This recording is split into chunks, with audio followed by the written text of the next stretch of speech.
ദൈവമേ ഈ ചേട്ടന് പറക്കാൻ അറിയാമോ?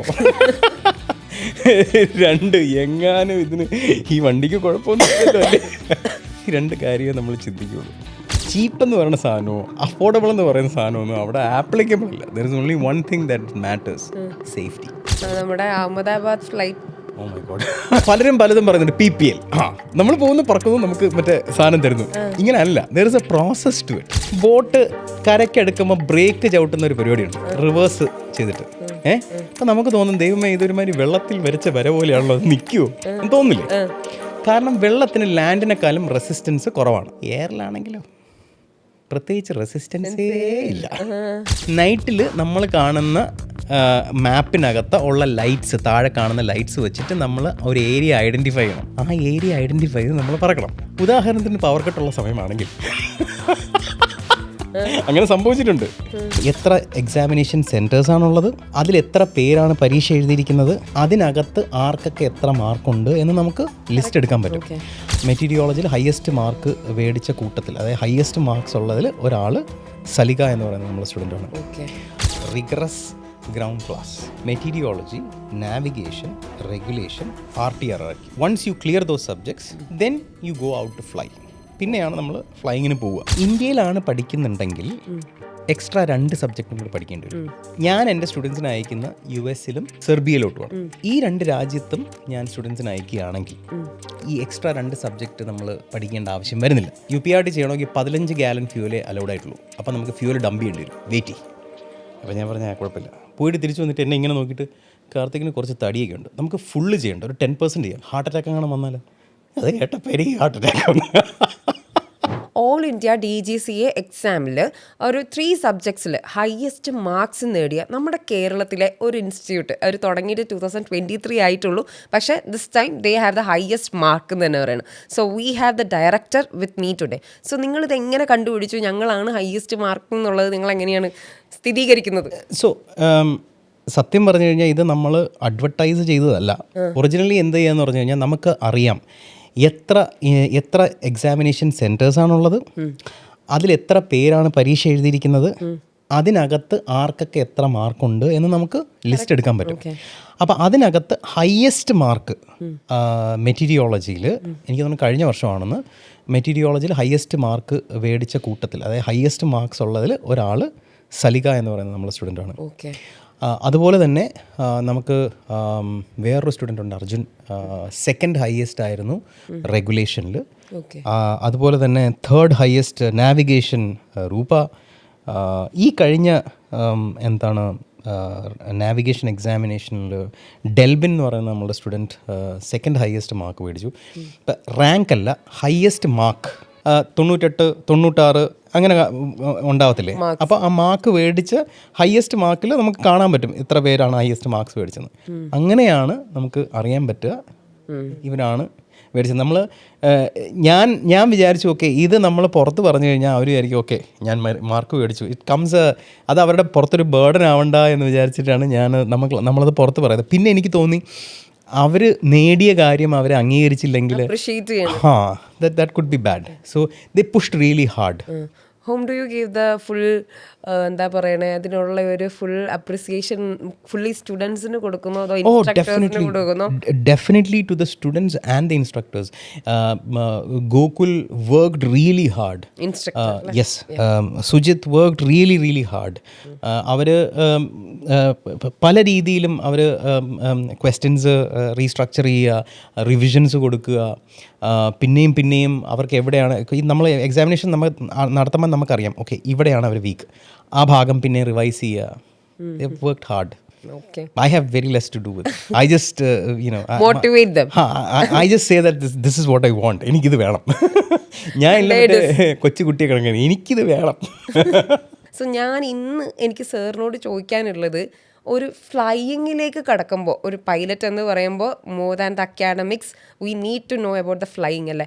അപ്പോൾ അതിലേക്ക് സാറിൻ്റെ ഇൻസ്റ്റിറ്റ്യൂട്ട് ചെയ്യുന്ന കാര്യങ്ങളെ പറ്റിയാണ് ഇന്ന് നമ്മൾ ചോദിക്കുന്നത്. സപ്പോസ് അമ്മു നാളെ എൻ്റെ ഇൻസ്റ്റിറ്റ്യൂഷനിൽ ജോയിൻ ചെയ്യണമെന്ന് വെച്ചോ. Ammu will be puttu through 8.5 months long rigorous ground class. 8.5 മാസം വരെ എടുക്കുന്ന ഗ്രൗണ്ട് ക്ലാസ്. ഈ ഗ്രൗണ്ട് ക്ലാസ്സിനകത്ത് അമ്മൂനെ പഠിപ്പിക്കുക മെറ്റീരിയോളജി, നാവിഗേഷൻ, റെഗുലേഷൻ, RTR ആയിരിക്കും. ഈ സബ്ജക്ട്സ് ഓർമ്മയുണ്ടോ ഞാൻ പറഞ്ഞു? തന്നെയാണ് എന്നെ സർ പഠിപ്പിച്ചത്. അതെ. അപ്പോൾ ഈ സബ്ജക്ട്സ് ആയിരിക്കും അമ്മൂനെ പഠിപ്പിക്കുക. ഈ പഠിപ്പിച്ച് കഴിഞ്ഞിട്ട് once you clear those subjects then you go out to fly. പിന്നെയാണ് നമ്മൾ ഫ്ലൈയിങ്ങിന് പോവുക. ഇന്ത്യയിലാണ് പഠിക്കുന്നുണ്ടെങ്കിൽ എക്സ്ട്രാ 2 സബ്ജക്റ്റും കൂടി പഠിക്കേണ്ടി വരും. Technical specific, technical general. Okay. ഞാൻ എൻ്റെ സ്റ്റുഡൻസിനെ അയക്കുന്ന US-ലും സെർബിയയിലോട്ടുമാണ്. അപ്പോൾ ഈ 2 രാജ്യത്തും ഞാൻ സ്റ്റുഡൻസിനെ അയക്കുകയാണെങ്കിൽ ഈ എക്സ്ട്രാ 2 സബ്ജക്റ്റ് നമ്മൾ പഠിക്കേണ്ട ആവശ്യം വരുന്നില്ല. അതിൻ്റെ റീസൺ ഞാൻ പറഞ്ഞുതരാം. നമുക്കതിനെ ഒന്ന് റിവേഴ്സ് ചെയ്യാം. സപ്പോസ് ഒരു കുട്ടി US-ൽ നിന്നോ സെർബിയയിൽ നിന്നോ പഠിച്ചിട്ട് ഇന്ത്യയിൽ വന്നിട്ട് ആ ലൈസൻസ് കൺവേർട്ട് ചെയ്യാൻ ട്രൈ ചെയ്യണമെന്ന് വെച്ചോ. DGCA പറയുന്നത് നിങ്ങൾ മെറ്റീരിയോളജി, നാവിഗേഷൻ, റെഗുലേഷൻ, RTR പാസ്സായിരിക്കണം. ഓക്കെ.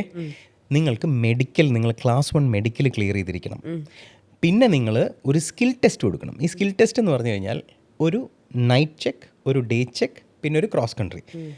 അതായത് VFR, IFR, പിന്നെ ക്രോസ് കൺട്രി. ഓർമ്മയുണ്ടോ? VFR, IFR. ഇതാണ് ടെസ്റ്റ്. അപ്പോൾ ആലോചിച്ച് നോക്കൂ, ഞാൻ ഇവിടുന്ന് സ്റ്റുഡൻസിനെ അയക്കുന്നതിന് മുമ്പ് അവർ already meteorology, navigation, regulation, RTR പഠിച്ച് കഴിഞ്ഞു. കഴിഞ്ഞു. ഇത് കഴിഞ്ഞിട്ട് അവർക്ക് ഞാൻ ക്ലാസ് 1 മെഡിക്കലും എടുത്തിട്ടായിരിക്കും അവരെ വിടുക.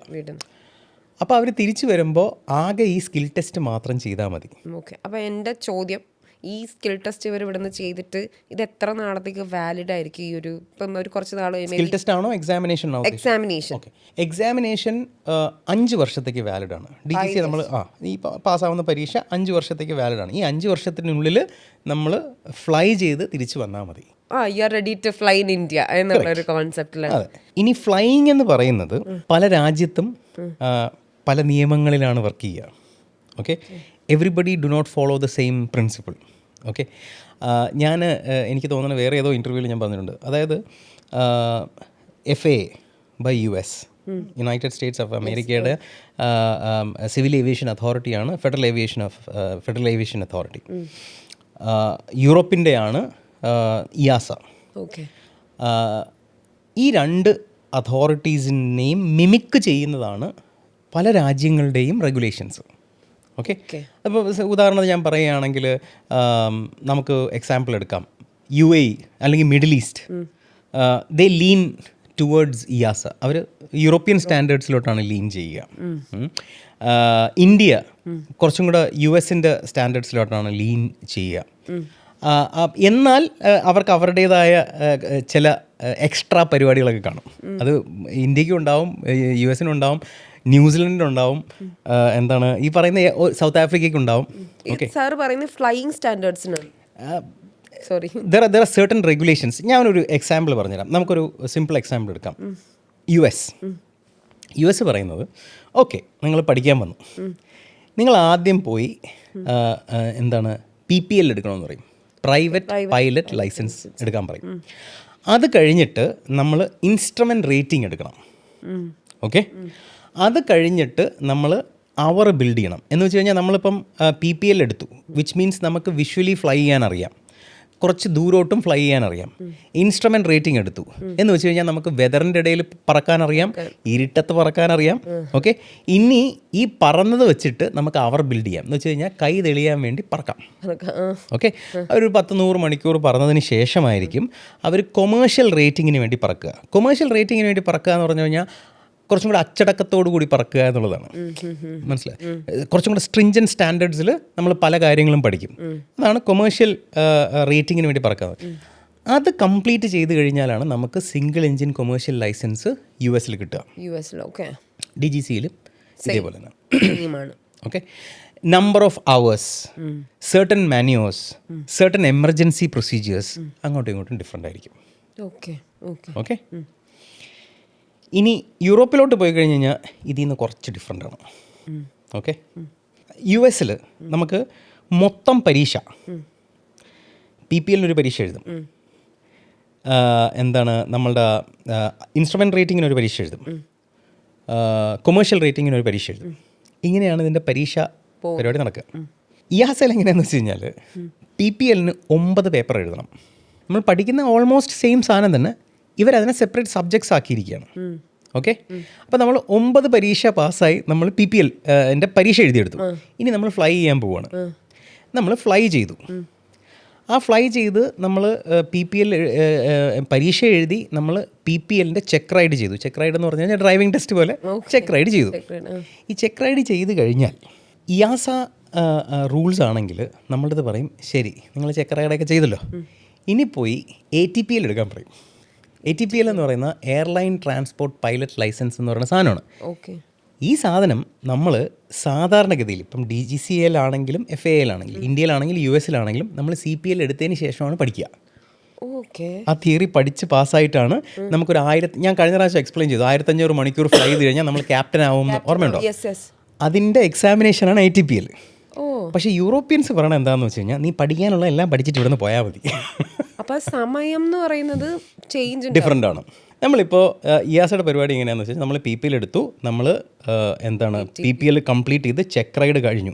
ചെക്ക് റൈഡ് കഴിഞ്ഞ് കഴിഞ്ഞാൽ ഇവർ പറയും നിങ്ങൾ 960 മണിക്കൂർ, അതായത് 3 മാസം നിങ്ങൾ ATPL പഠിക്കൂ. അവർക്ക് ക്ലാസ്സും ഉണ്ട്, ട്രെയിനിങ്ങും ഉണ്ട്. അത് കംപ്ലീറ്റ് ചെയ്തതിന് ശേഷം ATPLൻ്റെ എക്സാമിനേഷൻ എഴുതണം. 14 പേപ്പറുണ്ട്. അതെഴുതി പാസ്സാവണം. ഓക്കെ, അതെഴുതി പാസ്സായതിന് ശേഷമേ നമുക്ക് ഇൻസ്ട്രുമെൻ്റ് റേറ്റിംഗ് എടുക്കാൻ പറ്റുള്ളൂ. ഓക്കെ, ഇൻസ്ട്രുമെൻ്റ് റേറ്റിംഗ് എടുത്തതിന് ശേഷം അവിടെ എങ്ങനെയാണെന്ന് വെച്ച് കഴിഞ്ഞാൽ അവിടെ നമ്മൾ US-ൽ നമുക്ക് സിംഗിൾ എഞ്ചിനിലാണ് നമ്മൾ കൊമേഴ്ഷ്യൽ പൈലറ്റ് ലൈസൻസ് അല്ലെങ്കിൽ കൊമേഴ്ഷ്യൽ റേറ്റിംഗ് എടുക്കുക. ഇവിടെ ഒരു പ്രശ്നമുണ്ട്. ഇയാസയ്ക്ക് മൾട്ടി എഞ്ചിൻ ആണെങ്കിൽ അത് കൊമേഴ്ഷ്യൽ റേറ്റിംഗ് ആയിട്ട് കൺസിഡർ ചെയ്യും. വിച്ച് മീൻസ് അവർക്ക് കൊമേഴ്ഷ്യൽ റേറ്റിങ്ങിൽ അവർക്ക് മൾട്ടി എഞ്ചിനും എടുക്കണം. എന്നുവെച്ചാൽ 10 മണിക്കൂർ സിംഗിൾ എഞ്ചിനിലും 5 മണിക്കൂർ മൾട്ടിയിലും എടുക്കണം. എന്നിട്ട് ഈ മൾട്ടി എഞ്ചിൻ നമ്മൾ 5 മണിക്കൂർ എടുക്കുന്നില്ലേ, അതിനകത്ത് IR എടുക്കണം, ഇൻസ്ട്രുമെൻ്റ് റേറ്റിംഗ് എടുക്കണം. ഓക്കെ, എന്നിട്ടാണ് നമുക്ക് CPL നമ്മൾ ക്ലിയർ ചെയ്യുക. ഓക്കെ, ഇനി CPL ക്ലിയർ ചെയ്താൽ നമ്മൾ വിചാരിക്കും നമ്മൾ വെറുതെ വിട്ടുവന്നു, തീർന്നില്ല. ഇനി അവിടെ വേറൊരു പരിപാടിയുണ്ട്, UPRT എന്ന് പറയും, upset prevention and recovery technique. ഇതും കൂടെ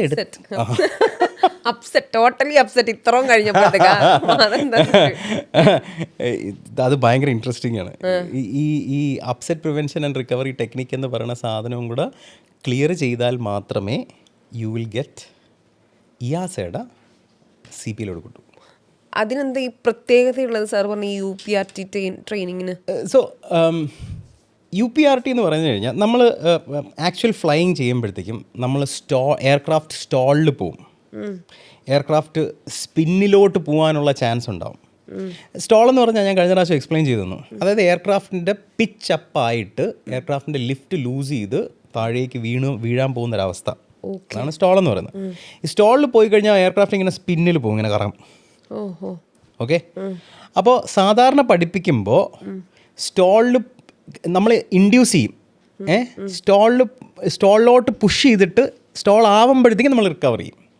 ഓക്കെ, യൂറോപ്യൻസിന് അത് പോരാ, ഇൻഡ്യൂസ് ചെയ്ത് സ്പിന്നിനകത്ത് പോകണം, അവിടെ റിക്കവർ ചെയ്തിട്ട് വരണം.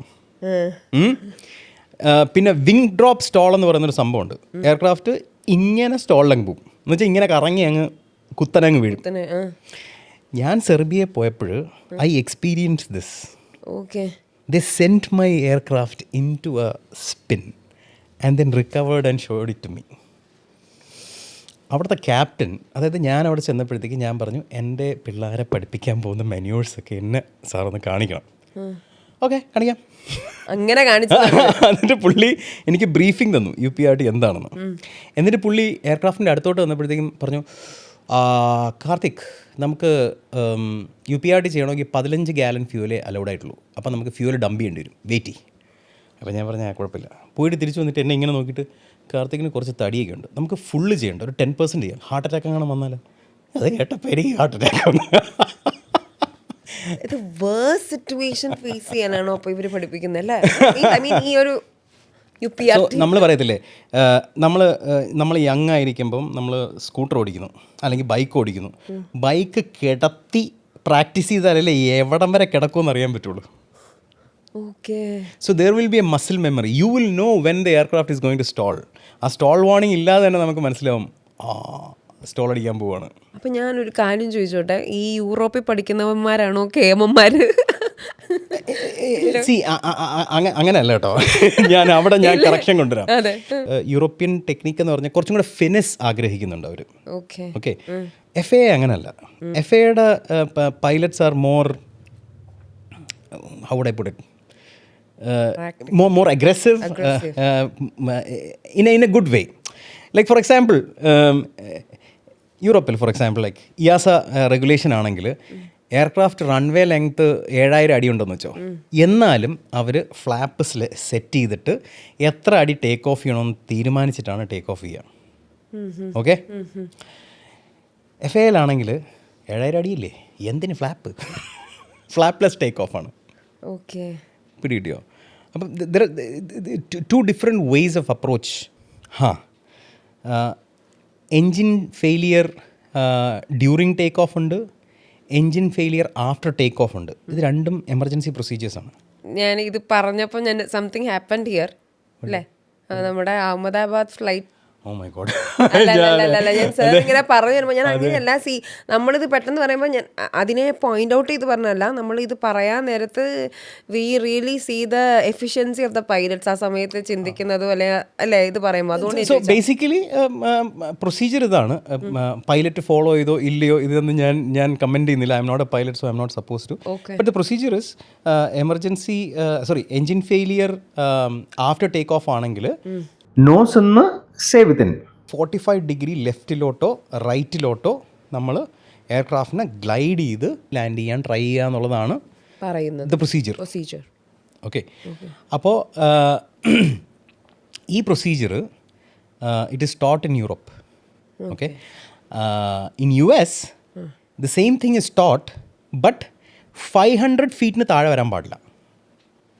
ഓക്കെ, യൂറോപ്പിൽ അങ്ങനെ ഒരു 500 ഫീറ്റ് ഡെക്കൊന്നുമില്ല.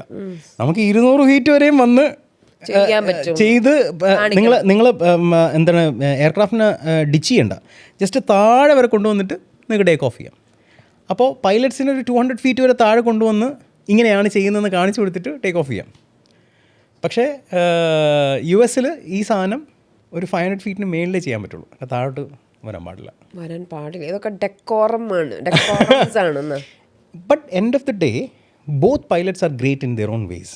നമ്മളിങ്ങനെ സംസാരിച്ചു വന്നപ്പോൾ നമ്മൾ കുറേ പറഞ്ഞു സീ ദ സ്റ്റാൻഡേർഡ്സ് കാര്യങ്ങൾ നമ്മൾ ഹൗ ഡു വി ഫോളോ എന്നൊക്കെ ഉള്ളത്.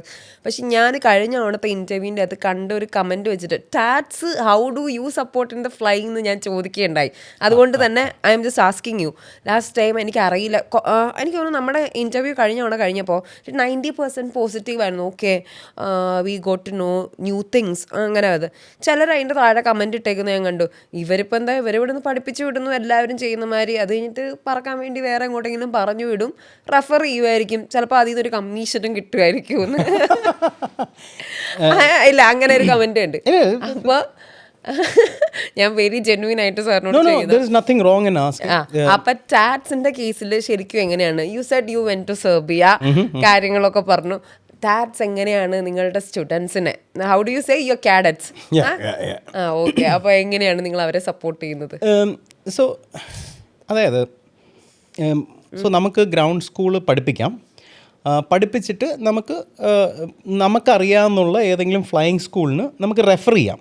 അവർ നമുക്ക് റെഫറൽ ഫീ തരും. That is one way of doing it. പക്ഷേ അവിടെ പ്രശ്നം എന്ന് പറഞ്ഞു കഴിഞ്ഞാൽ നമുക്ക് ഈ പ്രോസസ്സിൻ്റെ പുറത്ത് കൺട്രോൾ ഉണ്ടാവില്ല. നിങ്ങൾക്ക് അതിലൊന്നും ചെയ്യാൻ പറ്റില്ല. Contract is between the student and the flying school. അതിനകത്ത് ഈ ഗ്രൗണ്ട് സ്കൂൾ എന്ന് പറയുന്ന ആൾക്കൊന്നും പറയാനൊന്നും പറ്റില്ല. അപ്പം സ്റ്റുഡൻറ്റിന് എന്തെങ്കിലും കംപ്ലൈൻറ്റ് ഉണ്ടെങ്കിലും he will have to deal it himself. അപ്പം we don't work in that way.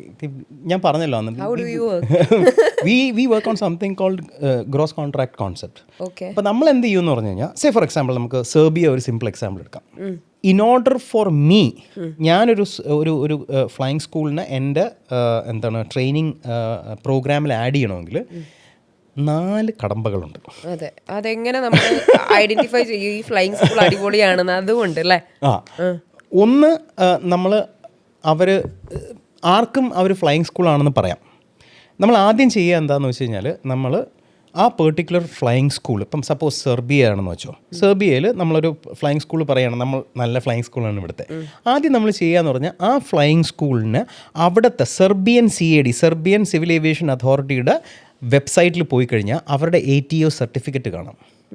Okay, ആ സർട്ടിഫിക്കറ്റിനകത്ത് അവർ ഫ്ലൈയിങ് സ്കൂളാണോ, അവർ ഫ്ലൈയിങ് ക്ലബ്ബാണോ, അവർക്ക് എന്തൊക്കെയാണ് റെസ്ട്രിക്ഷൻസ്, അവരെന്തിലാണ് ബാൻ ചെയ്തിരിക്കുന്നത്, എപ്പോഴൊക്കെ അവർ ബാൻഡായിരുന്നു, എപ്പോഴും അവരുടെ റിവോക്കായി, ഈ ഡീറ്റെയിൽസ് എല്ലാം നമുക്ക് കിട്ടും.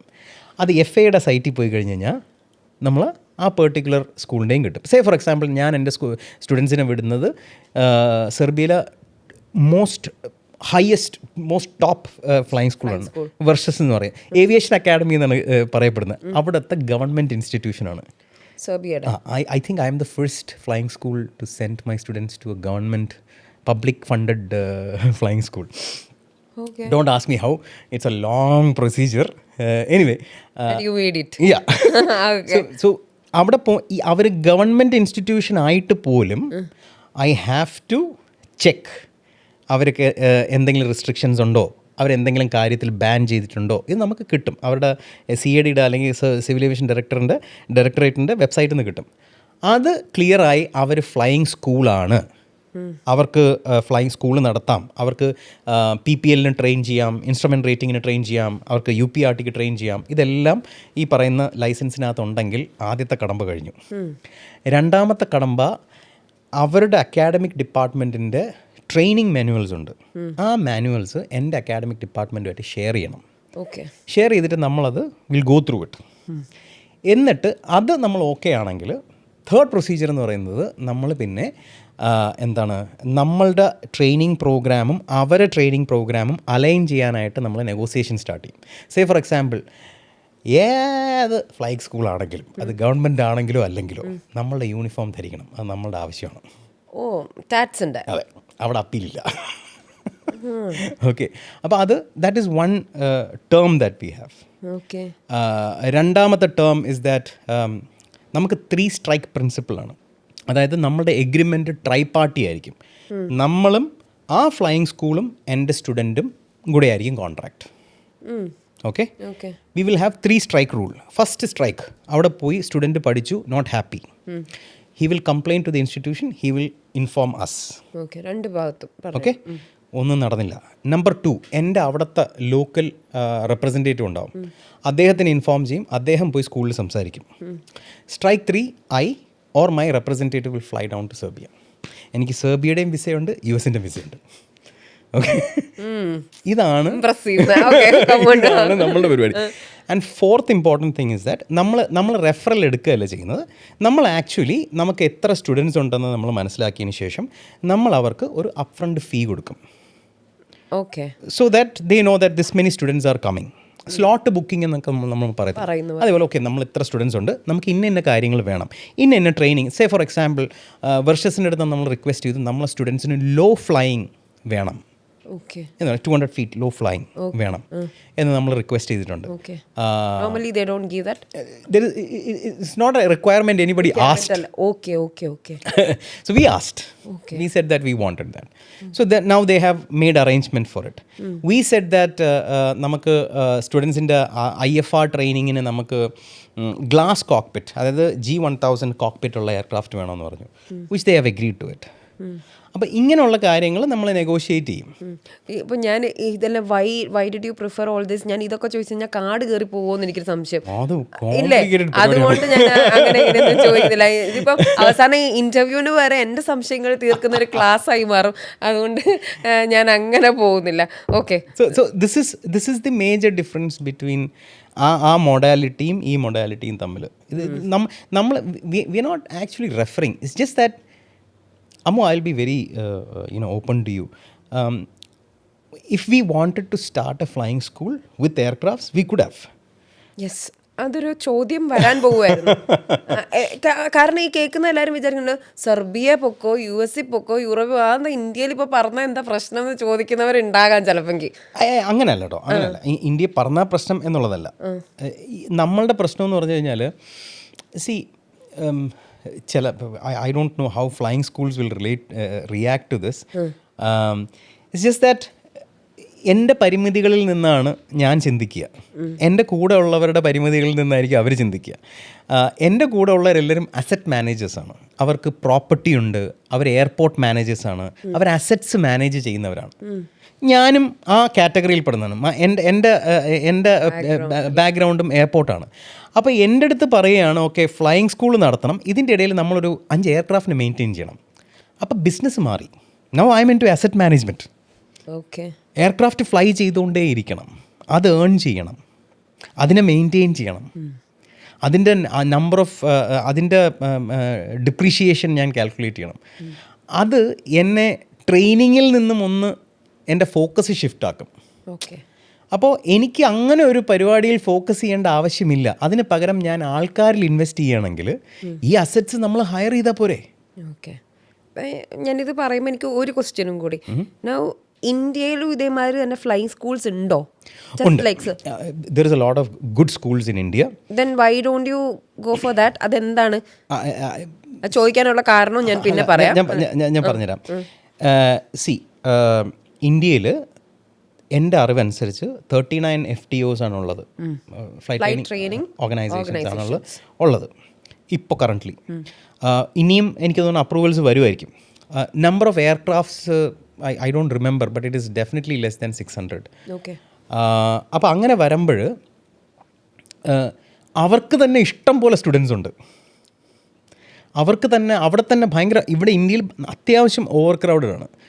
അപ്പോൾ അതിൻ്റെ ഇടയിൽ ഞാൻ വന്നിട്ട് പറയണ അതെ ഒരു 4-5 എയർക്രാഫ്റ്റ് എനിക്കും കൂടെ തന്ന് എൻ്റെ പിള്ളേരെ കൂടെ പ്ലീസ് എന്ന് പറയുമ്പോഴത്തേക്കും അവിടെ ഒരു എന്താ പറയണ്ട ഒരു റിസ്ട്രിക്ഷൻ ഉണ്ടാവും.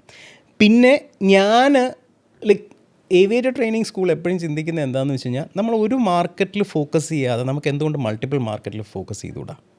Say for example if my students are having say for example EASA compliant licence ആണെന്ന് വെച്ചോ.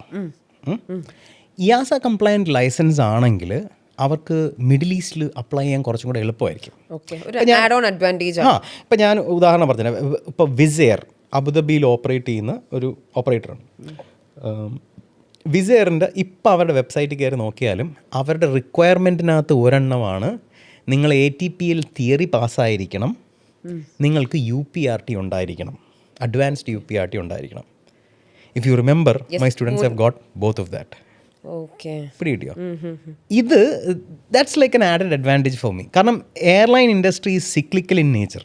എന്നും എന്ത് മാറ്റങ്ങളും നമുക്ക് പ്രതീക്ഷിക്കാം. അപ്പം ഒരു മാർക്കറ്റിൽ മാത്രം ലൈക്ക് ഫോക്കസ് ചെയ്യാതെ if there is an opportunity somewhere else my students can apply there as well എന്ന് പറയുന്ന ഒരു തോട്ട് പ്രോസസ്സിൽ നിന്നാണ് നമ്മൾ വിചാരിച്ചു okay fine V send them to US and to Serbia. ഞാൻ ഈ പലരും പറയുന്നത് കേട്ടിട്ടുണ്ട്, US പോയി ഫ്ലൈ ചെയ്ത് ഫ്ലൈയിങ് ക്ലാസ്സസ് എടുത്തു കഴിഞ്ഞാൽ അതുകൊണ്ടാണ് ഞാൻ അങ്ങനെ ചോദിച്ചത്. അതൊരു ആഡ് ഓൺ അഡ്വാൻറ്റേജ് ആണോ എന്ന് ചോദിക്കാനുള്ള കാരണം അതാണ്, rather than flying in India എന്ന് ചോദിക്കാനുള്ള കാരണം. It's very interesting. അവരുടെ അതായത് അവരുടെ എൻറ്റയർ ലൈക്ക് സ്ട്രക്ചർ നമ്മളെടുത്ത് നോക്കിയാൽ അത് ഭയങ്കര ഇൻട്രസ്റ്റിംഗ് ആണ്. ഇതെന്താണെന്ന് വെച്ച് കഴിഞ്ഞാൽ ഇവരെല്ലാവരും പഠിക്കുന്നത് സെയിം സാധനം തന്നെയായിരിക്കും. It's just that there is 2 different names. Say for example നമ്മൾ സിമ്പിൾ എക്സാമ്പിൾ പറഞ്ഞുതരാം. നമുക്ക് സപ്പോസ് എയർക്രാഫ്റ്റിന് എന്താണ് പെട്ടെന്ന് ലാൻഡ് ചെയ്യണം എന്ന് വെച്ചോ. അപ്പോൾ പെട്ടെന്ന് ലാൻഡ് ചെയ്യണമെങ്കിൽ then your choice is that നമ്മൾ നോസ് ഡൗൺ ചെയ്യുമ്പോഴത്തേക്ക് ഇങ്ങനെ വരുമ്പോഴത്തേക്കും എന്ത് കൂടും? എയർ സ്പീഡ് ഭയങ്കരമായിട്ട് കൂടും അല്ലേ? എയർ സ്പീഡ് കൂടണം എങ്കിൽ ലോങ്ങർ റൺവേ വേണം, പിന്നെ അത്ര എളുപ്പം ലാൻഡ് ചെയ്യാൻ പറ്റില്ല, ഒരുപാട് റെസ്ട്രിക്ഷൻസ് ഉണ്ടാവും. അപ്പം നമുക്ക് എയർ സ്പീഡ് കുറയാതെ ഓൾട്ടിറ്റ്യൂഡ് കുറയ്ക്കണം. എങ്ങനെ കുറയ്ക്കും? എയർക്രാഫ്റ്റിന് ഇങ്ങനെ നമുക്ക് കുറയ്ക്കാൻ പറ്റും. ഓക്കെ, ഈ മെന്യൂറിന് അമേരിക്കൻസ് ഫോർവേഡ് സ്ലിപ്പ് എന്ന് പറയും. ഇയാസയ്ക്ക് ഇതേ സാധനമുണ്ട്, അവരതിനെ സൈഡ് സ്ലിപ്പ് എന്ന് പറയും. യൗവാളിതേ അക്കരയിലും അരി. ഇത് തന്നെയാണ് സാധനം. Okay, just that two different things. EASA has after ഇത്ര പാഠങ്ങൾ അല്ലെങ്കിൽ ഇത്ര ലെസൺസ് കഴിഞ്ഞാൽ ഇയാസയ്ക്ക് പ്രോഗ്രസ് ചെക്ക് ഉണ്ടാവും. US-ന് സ്റ്റേജ് ചെക്ക് ഉണ്ടാവും. പക്ഷേ ചില കാര്യങ്ങളിൽ ഡിഫറൻസ് ഉണ്ടാവും. ഇയാസയ്ക്ക് ചിലപ്പം ഓറൽ എക്സാമിനേഷൻ ഉണ്ടാവില്ല, അവർക്ക് സ്കിൽ ടെസ്റ്റ് മാത്രമേ ഉണ്ടാവുള്ളൂ. ഓക്കെ. എന്താണ് FAAക്ക് എല്ലാ സ്റ്റേജ് ചെക്കിനകത്തും ഒരു ഓറൽ ചെക്കും ഉണ്ടാവും, ഒരു സ്കിൽ ടെസ്റ്റും ഉണ്ടാവും. റൈറ്റ്. ഈ ഓരോ ഇടത്തുമൊക്കെ ഫ്ലൈ ചെയ്യുമ്പോൾ ഇതിൻ്റെ കോസ്റ്റ് നമുക്ക് എത്രത്തോളം അഫോർഡബിൾ ആണ്? സെയിം ഓൾ ടുഗെദർ ഒക്കെ പറഞ്ഞു കഴിഞ്ഞാൽ ഫീ സ്ട്രക്ചർ ഒക്കെ വൈസ്. ഞാൻ നിങ്ങളോടൊരു കാര്യം പറയാം. ഞാൻ ഇവിടെ നിന്ന് സെർബിയയിൽ പോയിട്ട് എയർക്രാഫ്റ്റിനകത്ത് കയറിയിരുന്ന്, അതായത് 4 പേർക്കൊക്കെ മിനിമം കയറാൻ പറ്റുന്ന ഒരു കുഞ്ഞ് ഡിഞ്ചി എയർക്രാഫ്റ്റിനകത്ത്, ഒരു ടിൻ ക്യാനിനകത്ത് കയറി ഇരുന്നിട്ട് when I flew up 1000 feet, ഞാൻ ആകെ 2 കാര്യം ആലോചിച്ചുള്ളൂ. ഒന്ന്, ദൈവമേ ഈ ചേട്ടന് പറക്കാൻ അറിയാമോ? 2, എങ്ങാനും ഇതിന് ഈ വണ്ടിക്ക് കുഴപ്പമൊന്നുമില്ലല്ലോ അല്ലേ? ഈ 2 കാര്യമേ നമ്മൾ ചിന്തിക്കുകയുള്ളൂ. ചീപ്പ് എന്ന് പറയുന്ന സാധനമോ അഫോർഡബിൾ എന്ന് പറയുന്ന സാധനമൊന്നും അവിടെ ആപ്ലിക്കബിൾ അല്ല. There is only one thing that matters, safety. I'm not saying that rest of them are not safe. It's just that it is an expensive process, and you will definitely need to maintain say about 50 to 60 lakhs നല്ലവണ്ണം train ചെയ്യണമെങ്കിൽ. ഫ്ലൈയിങ്ങിന് മാത്രമാണോ sir പറയുന്നത്? ഫ്ലൈയിങ്ങിന് മാത്രം 50? നമ്മൾ നല്ലവണ്ണം like students are different. നമ്മൾ Ammu driving പാസ്സാവുന്ന അത്ര സമയമായിരിക്കില്ല ഞാൻ എടുക്കുക. We are 2 different people. Certain people will complete their PPL faster. ചിലപ്പം 50 മണിക്കൂറിൽ PPL ക്ലിയർ ചെയ്ത് കളയും. ചിലർ 70 മണിക്കൂർ എടുക്കും, ചിലർ 100 മണിക്കൂർ എടുത്തിട്ട് പാസ്സാവാത്തവരുണ്ട്. It depends from person to person.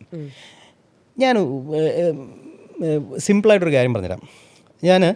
അതായത് ഇത് ഞാൻ എക്സ്പ്ലെയിൻ ചെയ്യണമെങ്കിൽ ഞാൻ ആക്ച്വലി എനിക്ക് തോന്നുന്നു ഓഡിയൻസിന് ഇത് അറിയാൻ താല്പര്യം ഉണ്ടാവും. ലൈക്ക് എന്താണ് ആക്ച്വലി ഫ്ലൈയിങ്ങിനകത്ത് നടക്കുക. പലരും പലതും പറയുന്നുണ്ട് PPL, നമ്മൾ പോകുന്നു പറക്കുന്നു നമുക്ക് മറ്റേ സാധനം തരുന്നു. ഇങ്ങനെ അല്ല, there is a process to it. ഇപ്പൊ സാർ പറഞ്ഞ മാതിരി 100 hours ഇത് ഇത്ര hours എന്ന് പറയുമ്പോൾ ഒരു 6 months കൊണ്ട് പറക്കാൻ പറ്റും, 9 months കൊണ്ട് പറക്കാൻ പറ്റും. ഇതൊക്കെ ഞാൻ ഇത് പലപ്പോഴും കേട്ടിട്ടുണ്ട്. 6 മാസത്തിൽ CPL എടുത്തു. സത്യമായിട്ട് എൻ്റെ കിളി പോയ ഒരു കാര്യമാണ് അത്. കാരണം എന്താണെന്നറിയാം, if you knew the process you will understand it is not that it is not that simple. ഞാൻ സിമ്പിളായിട്ട് പറഞ്ഞുതരാം. സപ്പോസ് നമുക്ക് US എക്സാമ്പിൾ എടുക്കാം. സപ്പോസ് യു ഗോ ടു US-ൽ നമുക്ക് പറന്ന് തുടങ്ങണമെങ്കിൽ ദർ ആർ സർട്ടൺ പ്രൊസീജിയേഴ്സ്. നമ്മൾ ആദ്യം അവിടെ ചെല്ലണം. അവിടെ ചെന്നതിന് ശേഷം നമ്മൾ അവിടുത്തെ സ്കൂളിൽ നമ്മളെ ഡീറ്റെയിൽസ് എൻറ്റെയിൽ ചെയ്യണം, നമ്മൾ വന്നു എന്ന് അറിയിക്കണം. അത് കഴിഞ്ഞിട്ട് നമ്മൾ TSA, അവിടുത്തെ എയർപോർട്ട് സെക്യൂരിറ്റി അവരാണ് നോക്കുന്നത്. TSAയുടെ ക്ലിയറൻസ് നമ്മൾ എടുക്കണം. അതിന് നമ്മൾ ആപ്ലിക്കേഷൻ കൊടുക്കണം, എന്നിട്ട് അതിന് പോയി ഫിംഗർ പ്രിൻ്റ് കൊടുക്കണം. അത് കഴിഞ്ഞിട്ട് നമ്മൾ TSA ക്ലിയറൻസ് കിട്ടും. അത് കഴിഞ്ഞിട്ടായിരിക്കും നമുക്ക് പറന്ന് തുടങ്ങാൻ പറ്റുക. ആ പറന്ന് തുടങ്ങുന്നതിന് മുമ്പ് നമ്മൾ Class 3 മെഡിക്കൽ എടുത്തിരിക്കണം US-ൻ്റെ. ഞാൻ എൻ്റെ സ്റ്റുഡൻസിന് ഇവിടെ നിന്ന് Class 1 മെഡിക്കൽ എടുത്തിട്ടായിരിക്കും വിടുക. അതായത് US-ൻ്റെ Class 1 ഇവിടെ നിന്ന് എടുത്തിട്ടായിരിക്കും വിടുക. ഇവിടെ ബോംബെയിൽ നമുക്ക് എടുക്കാൻ പറ്റും. എടുത്തിട്ടായിരിക്കും ഞാൻ വിടുക. അവരുടെ TSA ഞാൻ ഇവിടെ നിന്ന് ക്ലിയർ ചെയ്യിപ്പിച്ചിട്ടായിരിക്കും വിടുക. അവിടെ പോയതിന് ശേഷം പിന്നെ അവർ പരീക്ഷ എഴുതേണ്ട ഒരു ആവശ്യമുണ്ട്. ഏത്? TPL-ൻ്റെ പരീക്ഷ എഴുതണം. ഓക്കെ, PPL-ൻ്റെ പരീക്ഷ നമ്മൾ അതിൻ്റെ പഠിത്തം ഒരു സൈഡിൽ നടക്കും, ഫ്ലൈയിങ് വേറൊരു സ്ഥലത്ത് നടക്കും. ഓക്കെ, അപ്പോൾ ഫ്ലൈയിങ് നമുക്ക് സ്പെസിഫിക്കലി ഫ്ലൈയിങ് മാത്രം എടുക്കാം. ആദ്യം നമുക്കൊരു എയർ എക്സ്പീരിയൻസ് അല്ലെങ്കിൽ ഫെമിലിയറൈസേഷൻ ഫ്ലൈറ്റ് എന്ന് പറയുന്ന സാധനം തരും. അപ്പോൾ നമ്മൾ ബേസിക്കലി നമുക്ക് ടേക്ക് ഓഫ് ചെയ്യും.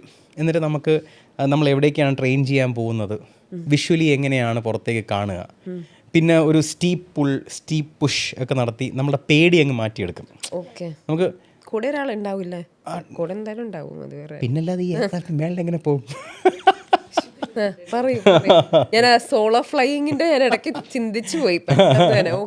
അപ്പോൾ നമ്മൾ that is what will happen. They will show you around, they will give you an experience. ആ എക്സ്പീരിയൻസ് നമുക്ക് കിട്ടിക്കഴിഞ്ഞു കഴിഞ്ഞാൽ പിറ്റേ ദിവസം നമുക്ക് ഈ പ്രീ ഫ്ലൈറ്റ് ചെക്സും പോസ്റ്റ് ഫ്ലൈറ്റ് ചെക്സും പഠിപ്പിക്കും.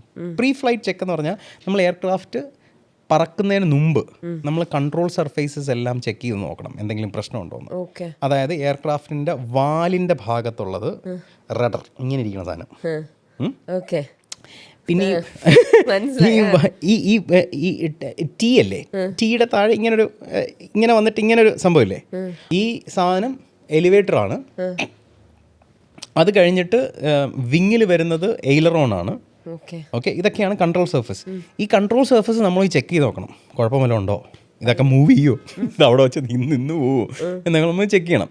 അത് കഴിഞ്ഞിട്ട് നമുക്ക് ഫ്യൂവൽ ചെക്ക് ചെയ്യണം, ബ്രേക്സ് ചെക്ക് ചെയ്യണം, ടയർ ചെക്ക് ചെയ്യണം, ഇൻസ്ട്രുമെൻറ്റിൻ്റെ എന്താണ് പീറ്റോസ് ട്യൂബ്, ഇങ്ങനെയുള്ള കാര്യങ്ങളെല്ലാം നമ്മൾ ചെക്ക് ചെയ്ത് നോക്കണം. ഇതാണ് നമ്മളെ പഠിപ്പിക്കുക, പ്രീ ഫ്ലൈറ്റ് ചെക്ക് ആയിരിക്കും പഠിപ്പിക്കുക. ഇത് കഴിഞ്ഞോണ്ട് സാർ പറഞ്ഞപ്പോൾ ഞാൻ ഞെട്ടിയത് ഓർക്കുന്നുണ്ട്. ഒരു പൈലറ്റ് ഫ്ലൈറ്റ് എടുക്കണേക്ക് മുന്നേ ഇതൊക്കെ നോക്കിയിട്ട് വേണോ എന്നുള്ളത്.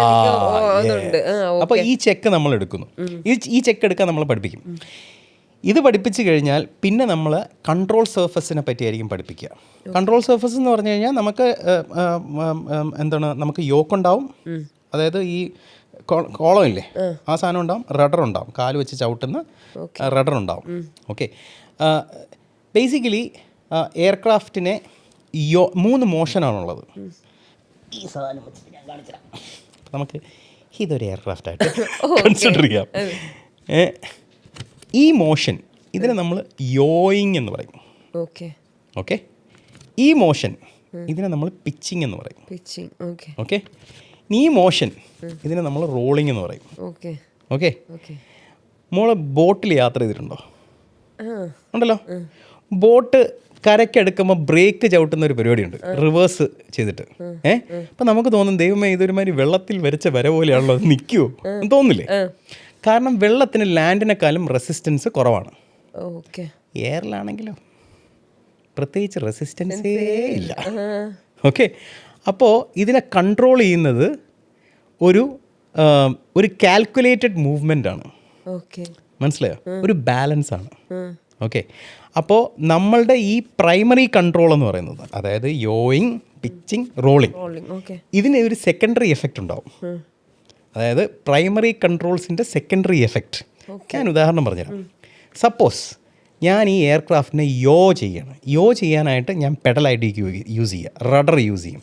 ഇതിൻ്റെ വാലിൻ്റെ അറ്റത്തിരിക്കുന്ന ഈ സാധനമല്ലേ, ഇത് വെച്ചിട്ടായിരിക്കും ഞാൻ അങ്ങോട്ടും ഇങ്ങോട്ടും തിരിക്കുക. ഞാൻ ഒരുപാട് ചെയ്യുകയാണെങ്കിൽ ഒരു കുറച്ച് നേരം കഴിയുമ്പോഴും ഈ എയർക്രാഫ്റ്റ് റോൾ ചെയ്യും. മനസ്സിലായോ? അതാണ് പ്രൈമറി കൺട്രോളിൻ്റെ സെക്കൻഡറി എഫക്റ്റ്. മനസ്സിലായോ? അപ്പോൾ ഇതായിരിക്കും നമ്മൾ പിന്നെ പഠിക്കുക.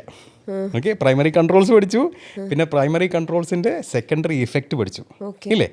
ഇനി നമ്മളെ കൊണ്ട് ടാക്സിയിങ് എന്ന് പറയും. അതായത് റൺവേ അല്ലാതെ എയർക്രാഫ്റ്റിനകത്ത് വേറെ കുറേ സ്ഥലങ്ങളൊക്കെ കണ്ടില്ലേ, അങ്ങോട്ടും ഇങ്ങോട്ടും.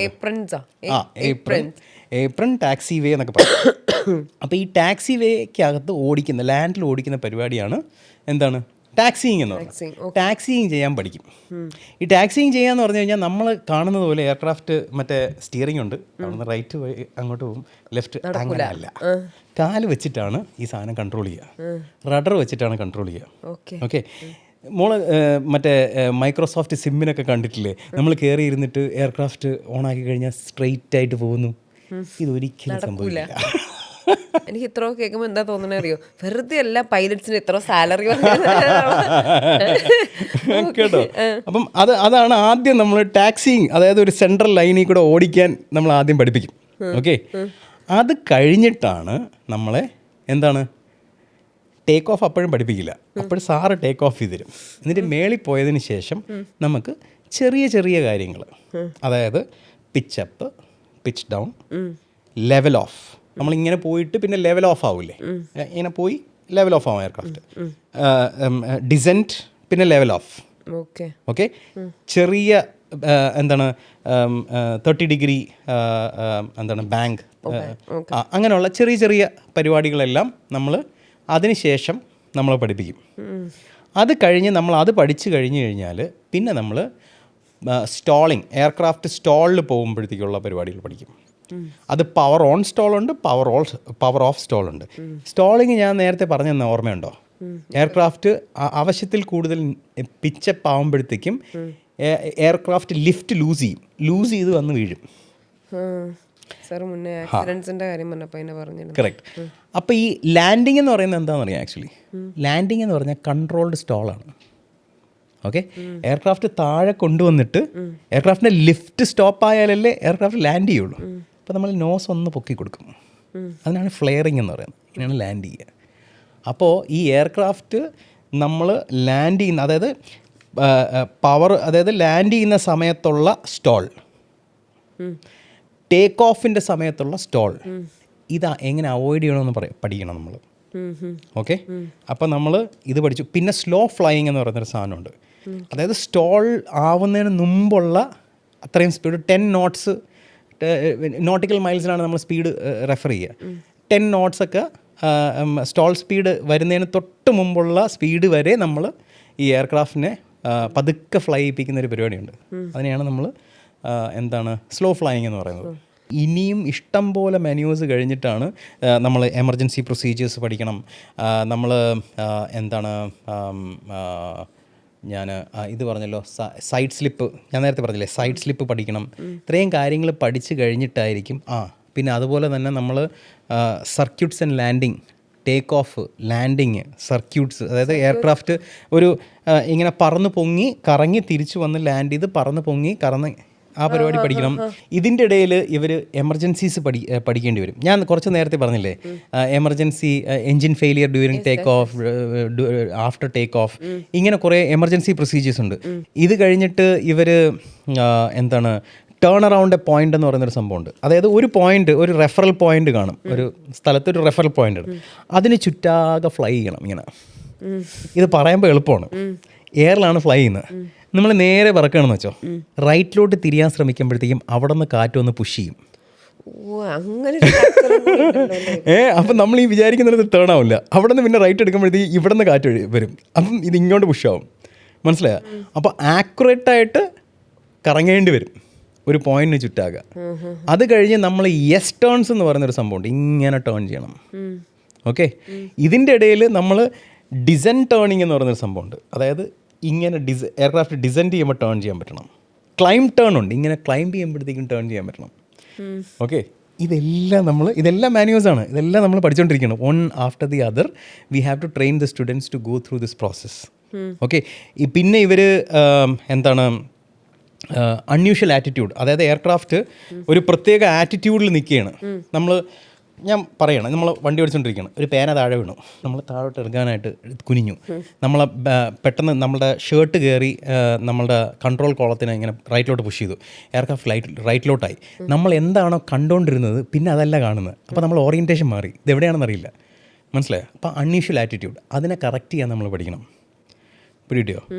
ഇത് കഴിഞ്ഞിട്ട് നമ്മൾ ഗോ അറൗണ്ട് എന്ന് പറയുന്നൊരു സംഭവമുണ്ട്. എയർക്രാഫ്റ്റ് ലാൻഡ് ചെയ്യാനായിട്ട് വന്നു, പക്ഷേ നമുക്ക് സേഫ്ലി ലാൻഡ് ചെയ്യാൻ പറ്റിയില്ല. അങ്ങനെയാണെങ്കിൽ ടേക്ക് ഓഫ് ചെയ്യാൻ പറ്റണം. അതിനാണ് ഗോ അറൗണ്ട് എന്ന് പറയുന്നത്. ഞാൻ ഇത്രയും പറഞ്ഞ സാധനം കംപ്ലീറ്റ് ചെയ്യുമ്പോൾ ഒരു സ്റ്റേജ് ചെക്ക് ഉണ്ടാവും. അതായത് അത്രയും ഉള്ള സാധനത്തിൻ്റെ ഒരു സ്റ്റേജ് ചെക്ക്. ആദ്യം ഒരു ഓറൽ എക്സാമിനേഷൻ ഉണ്ടാവും, പിന്നെ പറന്ന് കാണിക്കണം. ഇത് ഫസ്റ്റ് സ്റ്റേജാണ് ഫ്ലൈയിങ്ങിൻ്റെ. ഇത് ക്ലിയർ ചെയ്താലാണ് സോളോ കിട്ടുന്നത്.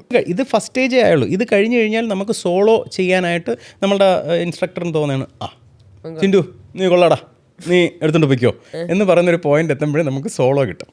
ഈ സോളോ കിട്ടുമ്പോഴാണ് കണ്ടിട്ടില്ലേ, പിള്ളേർ വെള്ളം കോരി ഒഴിക്കുന്നു, പോക്കറ്റ് വലിച്ച് കീറുന്നു, കുനിച്ചീർത്ത് ഇടിക്കുന്നു, ഇങ്ങനെയുള്ള കാര്യങ്ങളൊക്കെ ഒരാൾക്ക് സോളോ കിട്ടുമ്പോഴത്തേക്കും ചെയ്യുന്ന അപൂർവമായ ചില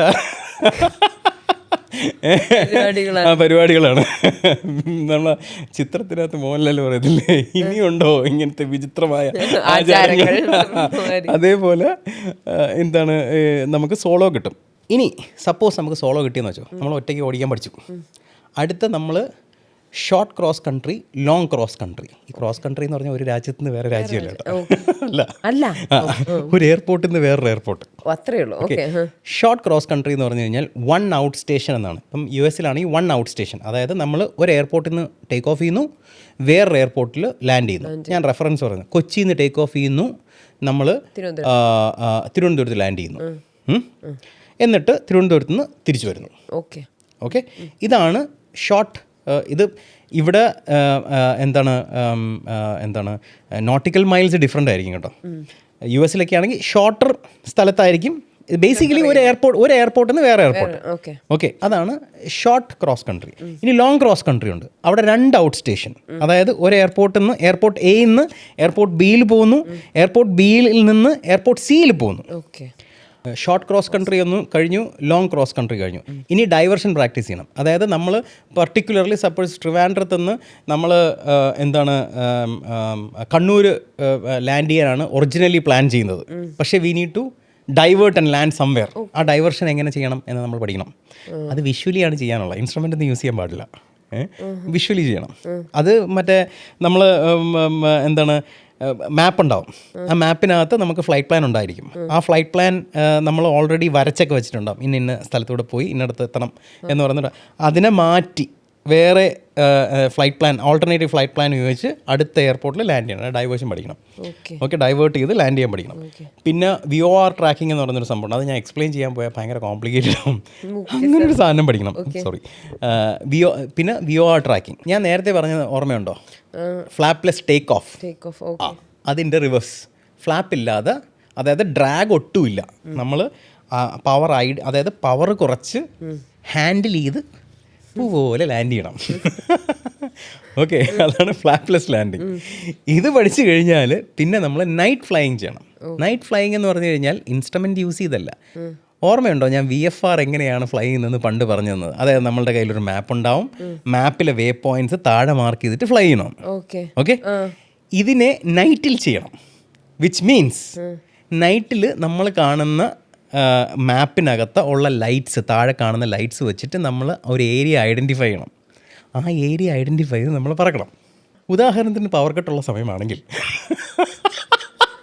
അങ്ങനെ സംഭവിച്ചിട്ടുണ്ട്. കാരണം എന്താണെന്ന് വെച്ച് കഴിഞ്ഞാൽ ഇവിടെ നാട്ടിൽ ഞാൻ പറഞ്ഞു കേട്ടിട്ടുണ്ട്, ഒരു പെർട്ടിക്കുലർ ക്യാപ്റ്റൻ്റെ അടുത്ത് പറഞ്ഞു കേട്ടിട്ടുണ്ട്. അതായത് പണ്ട് പുള്ളി നൈറ്റ് ഫ്ലൈയിങ് ചെയ്യുന്ന സമയത്ത് VFR നൈറ്റ് ഫ്ലൈയിങ് ചെയ്യാണ്. പുള്ളി ട്രിവാൻഡ്രത്ത് നിന്ന് പറന്ന് പൊങ്ങിയിട്ട് പുള്ളി കൊച്ചിയിൽ പോകാനുള്ളതാണ്. അപ്പോൾ ഇവർ ഈ ഓരോ സ്ഥലത്ത് ലൈറ്റുകൾ കാണുമല്ലോ. അപ്പോൾ ആ ലൈറ്റ് കാണുന്ന ഓരോ സർക്കിൾസ് ഉണ്ട്. ആ സർക്കിൾസ് ഓക്കെ, ഇത് കൊല്ലം, ഇത് ഇന്നിടം, അതൊരു നമ്പറുണ്ട്. ആ നമ്പർ വെച്ചിട്ടാണ് ഇത്ര സെറ്റ് ഓഫ് ലൈറ്റ് കഴിഞ്ഞാൽ ഞാൻ എവിടെ എത്തും? ഞാൻ കൊച്ചിയിലെത്തും. ഒരിടത്ത് പവർ കട്ട് വന്നു കഴിഞ്ഞാൽ അവിടെ എങ്കിലും ലൈറ്റ് ഇല്ല. അപ്പോൾ ആ നമ്പർ പോയി. നമ്മൾ അടുത്തതിനായിരിക്കും ഒന്നായിട്ട് കൗണ്ട് ചെയ്യുക. ഓക്കെ, ഇത് I M just saying this has happened in the past. അപ്പം നൈറ്റ് ഫ്ലൈയിങ് എന്ന് പറഞ്ഞു കഴിഞ്ഞാൽ ഇങ്ങനെയായിരിക്കും നമ്മൾ നൈറ്റ് ഫ്ലൈ ചെയ്യുക. നമ്മൾ ലൈറ്റ്സ് നോക്കിയായിരിക്കും ഫ്ലൈ ചെയ്യുക.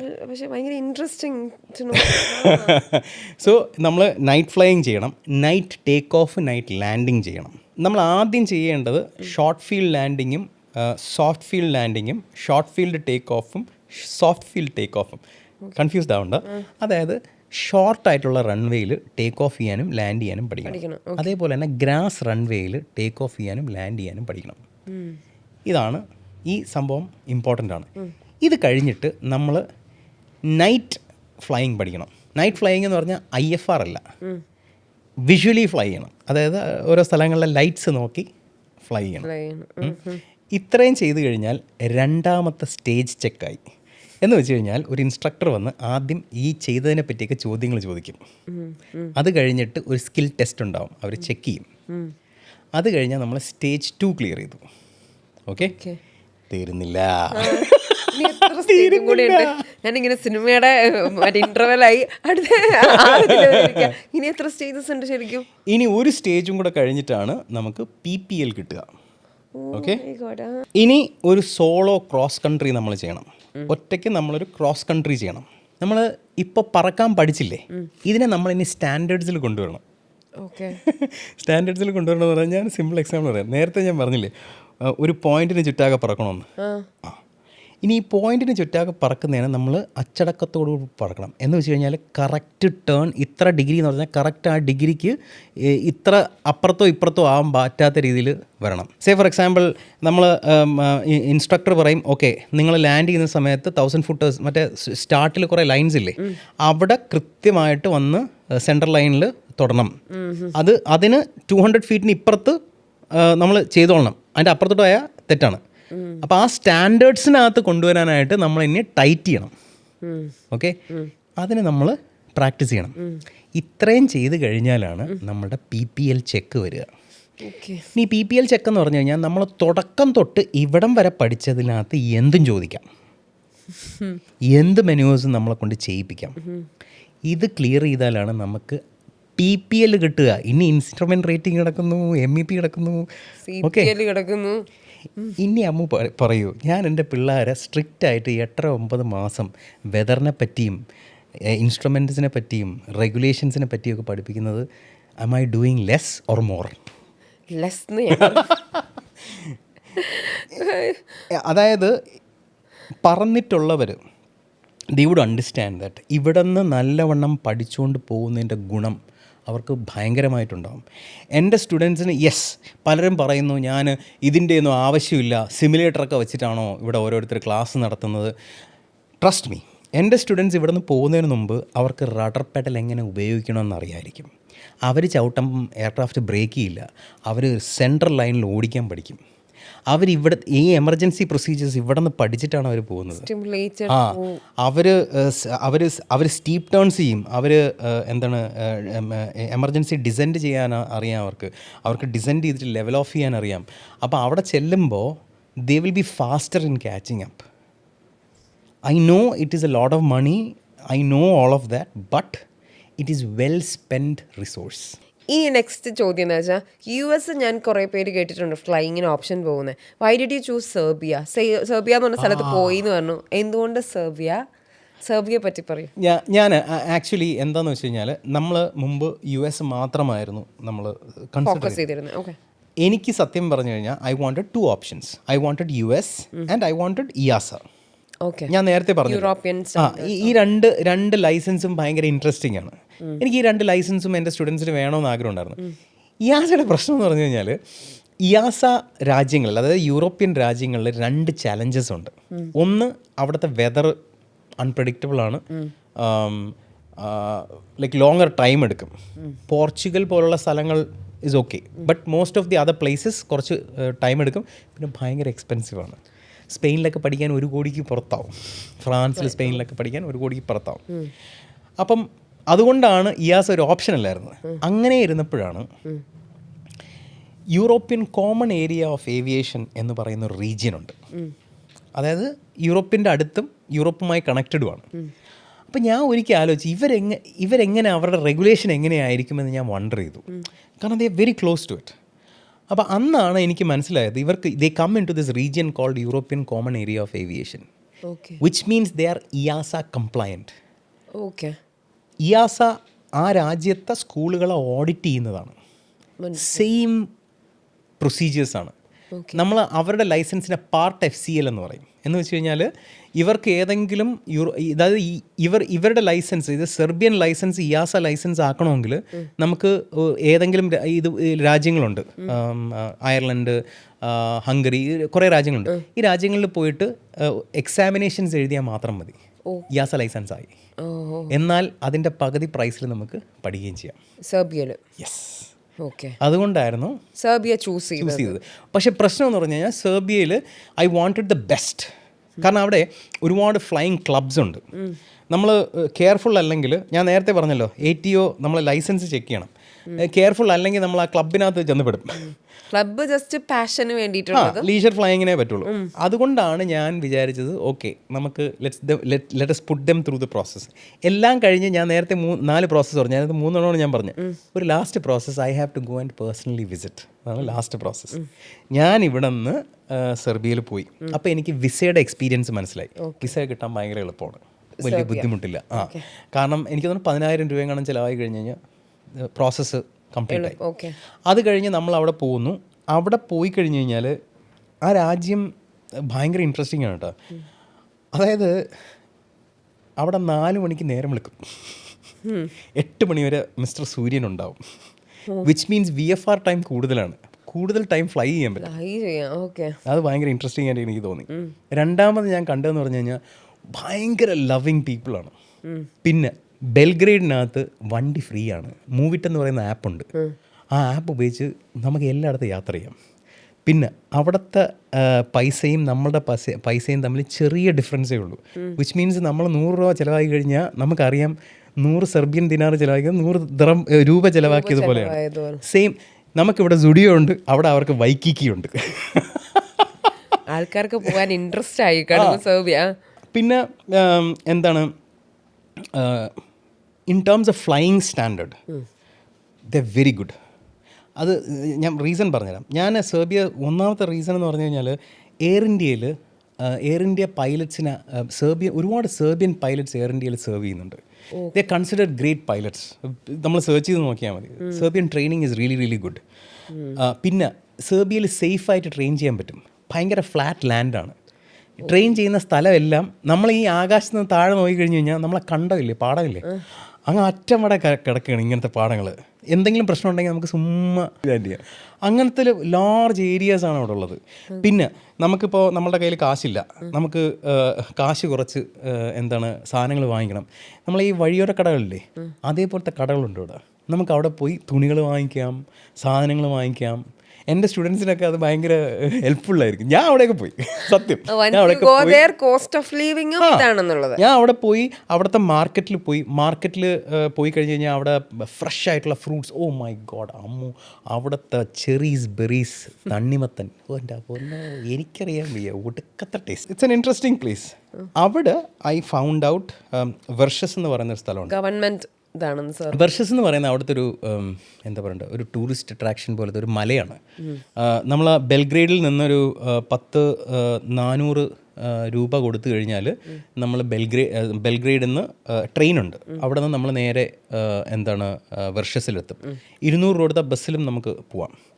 അവിടെ എത്തിക്കഴിഞ്ഞാൽ ഞാൻ എൻ്റെ സ്റ്റുഡൻസിനെ അയക്കുന്നിടത്ത് 1700 ഏക്കറിൽ സ്വന്തം ഇൻ്റർനാഷണൽ എയർപോർട്ട്, സ്വന്തം മെറ്റീരിയോളജി ഡിപ്പാർട്ട്മെൻറ്റ്, സ്വന്തം ATC ടവർ ആയിട്ടുള്ള കോളേജാണത്. അവിടുത്തെ ഏവിയേഷൻ കോളേജാണ്. ഓക്കെ, അവിടുത്തെ ടോപ്പ് പൈലറ്റ്സ്, എയർ സെർബിയയുടെ പൈലറ്റ്സ് ഗെറ്റ്സ് ട്രെയിൻഡ് ദെയർ. ഇപ്പോൾ ഞാൻ ഉദാഹരണം പറഞ്ഞുതരാം. എമിറേറ്റ്സ് എയർലൈൻസിൻ pilot captain Rajat Ahuja is from Vershis. Vinu Shibu is one of the instructors at one of the top schools in Serbia. He studied in Vershis. Lots and lots of Indigo Air India pilots actually comes from there, from Vershis. Okay, so that was a wise choice എന്ന് തന്നെ പറയല്ലേ സാറിന്? ഞാൻ അവിടെ ചെന്നപ്പോഴത്തേക്ക് I was surprised. കാരണം നമുക്ക് എല്ലാവർക്കും അറിയാവുന്ന ഒരു ക്യാപ്റ്റൻ ഉണ്ട്, ക്യാപ്റ്റൻ ഡ്രാഗൻ ഇവാനോവിച്ച് എന്ന് പറയുന്നൊരു കക്ഷി. പുള്ളിയെ ക്യാപ്റ്റൻ ഗാനി എന്നാണ് അറിയപ്പെടുന്നത്. പുള്ളി വിതിൻ ഏവിയേഷൻ കമ്മ്യൂണിറ്റി എല്ലാവർക്കും അറിയാം. പുള്ളി ലുഫ്താൻസയുടെ ട്യൂട്ടറായിരുന്നു, എമിറേറ്റ്സിൻ്റെ ട്യൂട്ടറായിരുന്നു. പുള്ളി ഒരുപാട് വലിയ വലിയ എയർലൈൻസിൻ്റെ ട്യൂട്ടറായിരുന്നു. He is the training director in വെർഷസ്.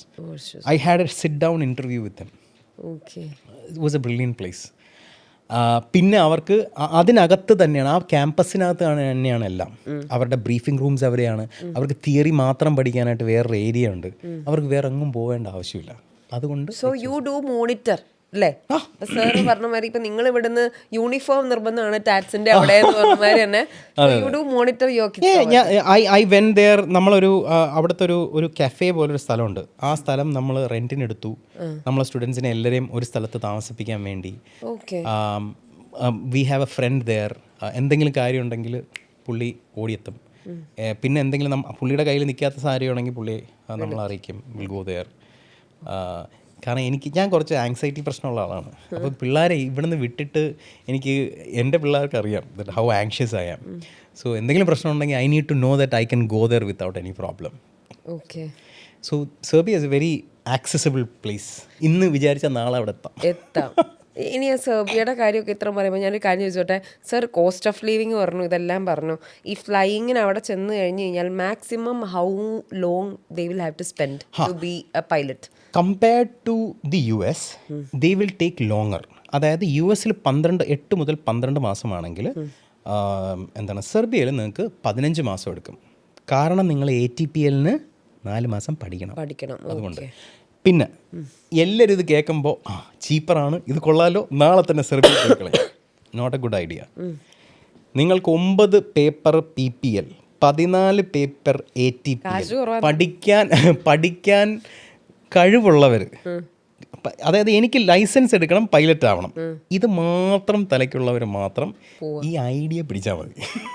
കാശ് കുറവൊന്നും പഠിക്കാൻ കുറവൊന്നുമില്ല. ഞാൻ നേരത്തെ പറഞ്ഞ PPL ഇല്ലേ, അതിന്റെ കൂടെയാണ് ഈ സാധനം ചെയ്യാനുള്ളത്. 14 പേപ്പർ എനിക്ക് ഓർമ്മയുണ്ട്. ATPL അതും കൂടെ പഠിക്കേണ്ടി വരും. ഇതെല്ലാം പറഞ്ഞുകൊണ്ടിരിക്കുക. നമ്മൾ ഒത്തിരി സംസാരിച്ചു. ഇതിൻ്റെ ഇടയ്ക്ക് you are saying you are anxious about your students, your cadets, ഇതൊക്കെ പറഞ്ഞു. ഞാൻ അപ്പോൾ may be last 4 months before നമ്മൾ ഇൻ്റർവ്യൂ ചെയ്ത് കഴിഞ്ഞപ്പോൾ ഞങ്ങൾക്ക് ജിഞ്ചർ മീഡിയയിലേക്ക് തന്നെ എൻക്വയറീസ് വന്നു. ഇത് എവിടെയാണ് ഈ ഇൻസ്റ്റിറ്റ്യൂട്ട്, ഇത് ആരാണ്, എന്താണ് എന്നൊക്കെ ചോദിച്ചുകൊണ്ട്. സോ അപ്പോൾ ആ സമയത്ത് നമ്മൾ നമ്മുടെ പ്ലാറ്റ്ഫോം ത്രൂ വിടുമ്പോൾ നമ്മളുടെ ഒരു എത്തിക്സ് ആണ്, we have to give the best to our audience എന്നുള്ളത്. അന്ന് ഞാൻ സാറിനോട് ചോദിച്ചിരുന്നു, എനിക്ക് നിങ്ങളുടെ കുറച്ച് കുട്ടികളുടെ റിവ്യൂ തരൂ, ടെസ്റ്റിമോണിയൽസ് തരൂ എന്ന് പറഞ്ഞ് ഞാൻ ചോദിച്ചു. You said you won't provide. അപ്പോൾ നമുക്ക് കുറച്ച് കോണ്ടാക്ട്സ് ഒന്ന് കിട്ടിയിരുന്നു. ഞാൻ അപ്പോൾ അത് വെച്ചിട്ട് ഈ ഒരു സെഷന് മുന്നേ ഞാൻ അവരെല്ലാവരെയും കോണ്ടാക്ട് ചെയ്തിരുന്നു. ആൻഡ് അതിൻ്റെ അകത്തുനിന്ന് എനിക്ക് തോന്നുന്നൊരു യെസ്, എനിക്ക് തോന്നുന്നു ഞാനൊരു 8-9 പേരുടെ മെസ്സേജ് അയച്ചു. എനിക്കപ്പോൾ ചിലരൊന്നും ഇൻസ്റ്റാഗ്രാമിൽ കണ്ടിട്ടില്ല, ഇൻസ്റ്റാഗ്രാം ത്രൂ ഒക്കെയാണ്. അപ്പൊ അതിനകത്തൊക്കെ എല്ലാവരും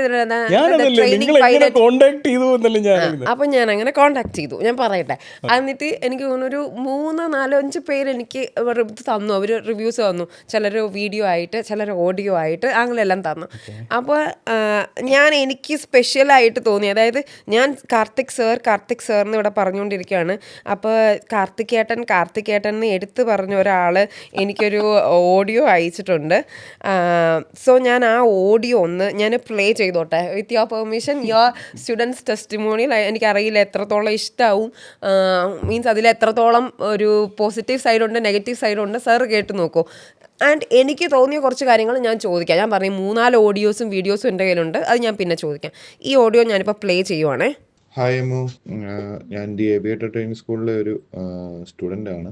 ലാസ്റ്റ് ടൈം കാർത്തികേട്ടനുമായിട്ടുള്ള ഇൻ്റർവ്യൂവിൽ അമ്മു കാർത്തികേട്ടനോട് വളരെ ക്യൂരിയോസിറ്റിയോട് ഒരു ക്വസ്റ്റ്യൻ ചോദിച്ചില്ലായിരുന്നു, പൈലറ്റ് ആകാനുള്ള ഏജ് ലിമിറ്റ് എന്താണെന്നുള്ളത്. അപ്പം കാർത്തികേട്ടൻ അതിന് ആൻസറായിട്ട് പറഞ്ഞത്, എൻ്റെ കൂടെ ഒരു 35 വയസ്സുള്ള ഒരാൾ എൻ്റെ ഇൻസ്റ്റിറ്റ്യൂട്ടിൽ പഠിക്കുന്നുണ്ട് എന്ന് പറഞ്ഞില്ലേ, ആ ഭാഗ്യവാനാണ് ഞാൻ. ഓക്കെ, എൻ്റെ ഒരു വർഷത്തെ എക്സ്പീരിയൻസ് ആണ് ഞാൻ ഷെയർ ചെയ്യുന്നത്. ഫസ്റ്റ് നമ്മുടെ മെഡിക്കൽ തൊട്ടുള്ള ഞാൻ പറയാം. ആക്ച്വലി മെഡിക്കൽ നമ്മൾ ഇവിടെ ജോയിൻ ചെയ്യുന്നതിന് മുമ്പാണ് ക്ലാസ് 2 മെഡിക്കൽ നമ്മൾ ചെയ്തത്. അപ്പം നമുക്ക് മെഡിക്കൽ ചെയ്യുമ്പോൾ ഉള്ളൊരു പ്രശ്നം എന്ന് പറഞ്ഞാൽ എൻ്റെ വീട് പത്തനംതിട്ടയാണ്. അപ്പം ആ സമയം തൊട്ട് കാർത്തികേട്ടൻ എല്ലാ കാര്യത്തിലും ഭയങ്കര കെയറിങ് ആണ്, എല്ലാ കാര്യത്തിലും. ആക്ച്വലി നമുക്ക് ഇവിടെ വന്നു കഴിഞ്ഞാൽ നമുക്ക് മെഡിക്കൽ എടുക്കാനുള്ള വണ്ടി അടക്കം എല്ലാം ആള് സെറ്റാക്കി തന്നു, ഷെഡ്യൂൾ ചെയ്ത് തന്നു. ഇന്ന ദിവസം ഇന്ന ആൾക്കാർ വരണം, നമ്മളെ കൊണ്ടുപോയി മെഡിക്കൽസ് എല്ലാം എടുത്തു, നമ്മളെ തിരിച്ച് കൊണ്ടുവന്ന് വിട്ടു. അപ്പം നമ്മളൊരു ഇൻസ്റ്റിറ്റ്യൂട്ടിൽ നമുക്ക് വേണമെങ്കിൽ പറയാം, ഓക്കെ നിങ്ങൾ ക്ലാസ് 2 മെഡിക്കൽ എടുത്തിട്ട് വരൂ, നമുക്ക് എന്നിട്ട് എന്തെങ്കിലും ചെയ്യാൻ പറ്റത്തുള്ളൂ എന്ന് വേണമെങ്കിൽ പറയാം അവർക്ക്. പക്ഷേങ്കിൽ അവർ നമ്മളെ ആ ഒരു ഫേസിൽ നല്ലതായിട്ട് ഹെൽപ്പ് ചെയ്തു. പിന്നെ എനിക്കുണ്ടായിരുന്ന ഒരു പ്രശ്നം എന്ന് പറഞ്ഞാൽ എൻ്റെ കമ്പ്യൂട്ടർ നമ്പറിൻ്റെ ഒരു ചെറിയ പ്രശ്നം ഉണ്ടായിരുന്നു. VHSC ആണ് ഞാൻ VHSC വൊക്കേഷനിലാണ് പഠിച്ചത്. അപ്പം നമുക്ക് കമ്പ്യൂട്ടർ നമ്പർ അപ്ലൈ ചെയ്യണമെങ്കിൽ ഇക്വലൻ്റ് സർട്ടിഫിക്കറ്റ് എന്ന് പറഞ്ഞ ഒരു സർട്ടിഫിക്കറ്റ് വേണം. അപ്പം ആ ഒരു സർട്ടിഫിക്കറ്റ് കിട്ടാൻ ഞാൻ അപ്ലൈ ചെയ്തു. കൂടെ ഉള്ളവർക്കെല്ലാം കമ്പ്യൂട്ടർ നമ്പർ എപ്പോഴത്തേനും കുറേ പേരെല്ലാം കിട്ടി. എനിക്ക് ഈ സാധനം കിട്ടുന്നില്ല. അപ്പം ഞാൻ ലാസ്റ്റിൽ ആ കാർത്തികേട്ടൻ ഇതിനോട് പറയുന്നത് ഈ സംഭവം പറഞ്ഞു. രണ്ടാമത്തെ ദിവസം പുള്ളി എനിക്കത് റെഡിയാക്കി തന്നു. പുള്ളി ഹയർ അതോറിറ്റി ആയിട്ടൊക്കെ സംസാരിച്ചിട്ട് ഇപ്പോഴത്തേനും എൻ്റെ സർട്ടിഫിക്കറ്റ് എനിക്ക് കിട്ടി. പിന്നെ ഇപ്പം ഇവിടുത്തെ പറയാനുള്ളതെന്ന് പറഞ്ഞാൽ ഇൻസ്ട്രക്ടേഴ്സ്, നമുക്ക് 2 ഇൻസ്ട്രക്ടേഴ്സ് ഉണ്ട് ഇപ്പോൾ ഇവിടെ. നമുക്കിവിടെ മെയിനായിട്ടുള്ളത് 3 സബ്ജക്ട്സ് ആണ്, മെറ്റീരിയോളജി, റെഗുലേഷൻ, പിന്നെ നമുക്കുള്ളത് നാവിഗേഷൻ സബ്ജക്റ്റാണ്. അത് തന്നെ 3 ഡിവിഷനാണ് ഉള്ളത്. ഇത് ഭയങ്കര ടഫായിട്ടുള്ള സബ്ജക്റ്റാണ്. ഇവിടെ ആണെങ്കിൽ നമുക്ക് നമ്മൾ എക്സാമിന് പോകുന്നതിന് മുമ്പേ നമുക്കിവിടെ മോക്കപ്പ് എക്സാംസ് എല്ലാം ഉണ്ട്. ഏറ്റവും ടഫസ്റ്റ് ക്വസ്റ്റ്യൻസ് ആയിരിക്കും നമുക്ക് ചെയ്യാനായിട്ട് തരുന്നത്. നമുക്ക് ഇന്ന പോർഷൻ തൊട്ട് ഇന്ന പോർഷൻ വരെ ആയിരിക്കും എക്സാം എന്ന് പറയും. നമ്മളത് പഠിച്ചിട്ട് വന്നിട്ട് എക്സാം എഴുതണം. അങ്ങനെയാണ് നമ്മുടെ ഇവിടുത്തെ നമ്മുടെ ഇൻസ്റ്റിറ്റ്യൂട്ടിലെ ഒരു രീതിയാണ്, ടാസിലെ ഒരു രീതി അങ്ങനെ. അപ്പം നമുക്കറിയാം നമ്മൾ ഇപ്പോൾ എവിടെ നമുക്ക് വീക്കായിട്ടുള്ളത്, നമുക്ക് ഇനി ഏത് പഠിക്കണം എന്നൊക്കെയുള്ളത് പറയാൻ. അതൊക്കെ കാർത്തികേട്ടൻ്റെ പരിപാടി ഇതൊക്കെ. പിന്നെ നമുക്കുണ്ടായിരുന്നത് കമ്മ്യൂണിക്കേഷൻ ഇംഗ്ലീഷിൻ്റെ ക്ലാസ്. ഏവിയേഷനിൽ കമ്മ്യൂണിക്കേഷൻ എന്ന് പറഞ്ഞാൽ വളരെ ഇമ്പോർട്ടൻ്റ് ആയിട്ടുള്ളൊരു കാര്യം. അതിൻ്റെ ക്ലാസ്സുകളുണ്ട് നമുക്ക്. സൈക്കോളജി ക്ലാസ്സുകളുണ്ട്. നമുക്ക് സൈക്കോളജിസ്റ്റിനെ ഒന്നും വേറെ ഇൻസ്റ്റിറ്റ്യൂട്ട് വെച്ച് പഠിപ്പിക്കുമെന്ന് തന്നെ എനിക്ക് സംശയമാണ്. അവർക്ക് വേണമെങ്കിൽ നോർമലി വരുന്നു, ഗ്രൗണ്ട് ക്ലാസ് കൊടുക്കുന്നു. ഇപ്പം വെളിയിൽ പോയി പഠിക്കേണ്ടവർക്ക് വെളിയിൽ പോയി പഠിക്കുക. അവർക്കിങ്ങനെ ഒരു സൈക്കോളജി ക്ലാസ്സിൻ്റെയോ കമ്മ്യൂണിക്കേഷൻ ഇംഗ്ലീഷിൻ്റെ ക്ലാസ്സിൻ്റെയോ ഒന്നും കൊടുക്കേണ്ട ആവശ്യമൊന്നും അവർക്കില്ല. ബട്ട് അവരുടെ ഇൻസ്റ്റിറ്റ്യൂട്ടിൽ നിന്ന് പോകുന്ന ആൾക്കാർ ഏറ്റവും ബെസ്റ്റ് ആയിരിക്കണം എന്നുള്ള അവരുടെ ഒരു വിഷനാണ് അവരതൊക്കെ ചെയ്യുന്നത്. കാർത്തികേയനാണെങ്കിലും കാർത്തികേയൻ്റെ വൈഫ് രജിത ചേച്ചി ആണെങ്കിലും നമ്മളെ എല്ലാ കാര്യത്തിലും ഭയങ്കരമായിട്ട് ഹെൽപ്പ് ചെയ്യും. പിന്നെ നമുക്ക് ടാസിലുള്ള നമ്മുടെ ഒരു സമയം എന്ന് പറഞ്ഞു കഴിഞ്ഞാൽ എന്താ പറയണ്ടേ, നമ്മൾ ഈ കോളേജിലൊക്കെ ഞാൻ പഠിച്ചിട്ടുണ്ട്. നമ്മൾ അതുപോലെ തന്നെ ഒരു ഫീലിംഗാണ് നമുക്ക്. എല്ലാ സെലിബ്രേഷൻസും ഇവിടെ നമ്മൾ സെലിബ്രേഷൻസ്, ഓണമായാലും ക്രിസ്മസ് ആയാലും അങ്ങനെ എല്ലാ ന്യൂ ഇയർ സെലിബ്രേഷൻസ് എല്ലാം ഇവിടെ എല്ലാ സെലിബ്രേഷൻസും നമ്മൾ ആഘോഷിക്കേണ്ട. ഈവൻ സ്റ്റുഡൻസിൻ്റെയും സ്റ്റാഫിൻ്റെയും ബർത്ത്ഡേ അടക്കം ഇവിടെ ഭയങ്കര കാര്യമായിട്ടാണ് നമ്മൾ സെലിബ്രേറ്റ് ചെയ്യാറുള്ളത്. നമ്മളൊരു ഫാമിലിയിലെ ഫങ്ഷൻ പോലൊക്കെ നമുക്ക് ഫീൽ ചെയ്യും. നമ്മൾ ദൂരെ നിന്ന് വന്ന് ഇവിടെ നിൽക്കുമ്പോൾ നമ്മൾ ഇത്രയും ദൂരത്തുനിന്ന് ഇവിടെ വന്ന് നിൽക്കുവാണല്ലോ എന്നുള്ളൊരു തോന്നലൊന്നും നമുക്ക് വരത്തില്ല. പിന്നെ നമുക്ക് സിമ്മ് വേണമെന്ന് പറഞ്ഞു. നമുക്ക് സെസ്ന എന്ന് പറഞ്ഞ എയർക്രാഫ്റ്റാണ് ഇപ്പോൾ നമ്മൾ ട്രെയിനിങ് ടൈമിൽ ഒരുമാതിരിപ്പെട്ട എല്ലാ പൈലറ്റുമാരും ഉപയോഗിച്ചിട്ടുണ്ടാവുന്നതല്ല. നമുക്ക് വേണമെന്ന് പറഞ്ഞു. അതിൻ്റെ നല്ല മാക്സിമം ഔട്ട്പുട്ട് കിട്ടുന്ന രീതിയിൽ സിമുലേറ്റർ സെറ്റ് ചെയ്ത് തന്നു നമുക്ക്. അപ്പം ഞാൻ സിമുലേറ്ററാണ് ചെയ്തുകൊണ്ടിരിക്കുന്നത്. എൻ്റെ ഒരു സെക്ഷൻ കഴിഞ്ഞു, waiting for the next one.